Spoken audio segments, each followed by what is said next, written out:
కాకినాడ జిల్లా పరిధిలో ఉన్న గోదావరి పరివాహక ప్రాంతాలైన తాళరేవు, కాదలూరు మండలాల్లోని పుష్కర ఘాట్లను జిల్లా కలెక్టర్ హరీందర్ ప్రసాద్ పరిశీలించారు. 2027 గోదావరి పుష్కరాలకు ముందస్తు సన్నద్ధతలో భాగంగా పుష్కర ఘాట్ల వద్ద చేపట్టిన పనులను వేగవంతం చేయాలని జిల్లా కలెక్టర్ హరీందర్ ప్రసాద్ అధికారులను ఆదేశించారు. తొలుత జిల్లా కలెక్టర్ తాళరేవు మండలం ఇంజరం గ్రామం యానాం సరిహద్దు ప్రాంతంలో కొత్తగా పుష్కరాల నిమిత్తం ప్రతిపాదించిన అరటికాయ లంక ఘాట్ను పరిశీలించి R&B ఇరిగేషన్ అధికారులతో మాట్లాడి వివరాలు తెలుసుకున్నారు. అనంతరం పిల్లంక రెవెన్యూ గ్రామ శివారు గోపులంక పంచాయతీ పరిధిలో గల గోపులంక ఘాట్ను, గోపులంక రెవెన్యూ గ్రామ పంచాయతీ పరిధిలో గల గోపులంక ఘాట్ను, పిల్లంక గ్రామ పంచాయతీ పరిధిలో గల పిల్లంక ఘాట్ను పరిశీలించారు.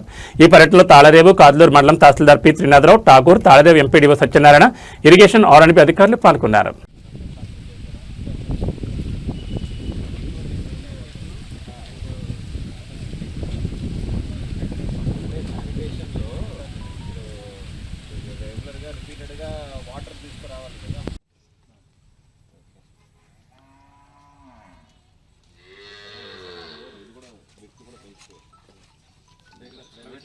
ప్రైవేట్ ల్యాండ్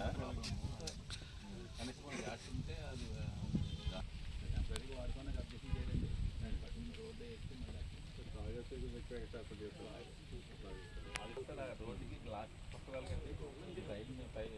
పోస్టులు పట్టేస్తారు, సిమెంట్ పోస్టులు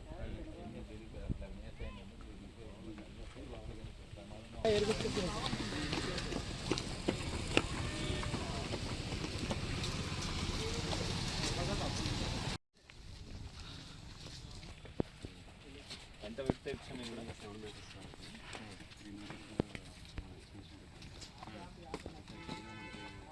దగ్గర ఉంటుంది, మరీ దగ్గర ఉంటుంది. ఎక్కువ కోడి గట్లా ఉంటుంది.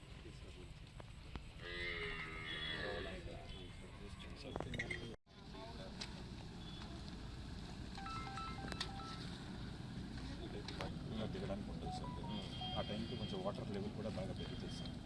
1.5 lakh దాకా ఉంటుంది సార్. ఇప్పుడైతే వాటర్ లేదు. Okay, back water sir. Okay, water availability ఉంటుంది సార్. ఒకటి సార్ తర్వాత ఇక్కడ స్టోన్స్ మామూలుగా ఇక్కడ వస్తారా జనాలు? గ్రూప్ ఉన్నాయి సార్. ఫస్ట్ యాక్సెస్ ప్లాన్ చేసే వాళ్ళ పుష్కరప్పుడు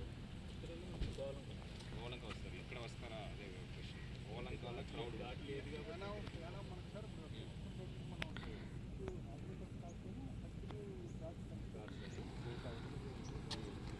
బ్రిడ్జ్ ఉంది కదా సార్. అవును, బ్రిడ్జ్ అవతల పక్క అంతా 1 km ఉంటుంది సార్. మొత్తం పార్క్లో చేసేది మన రాజమండ్రిలో చేసినట్టుగా అంత డీప్ ఉంటుంది సార్. రాజమండ్రి డీప్ ఉంటుంది సార్.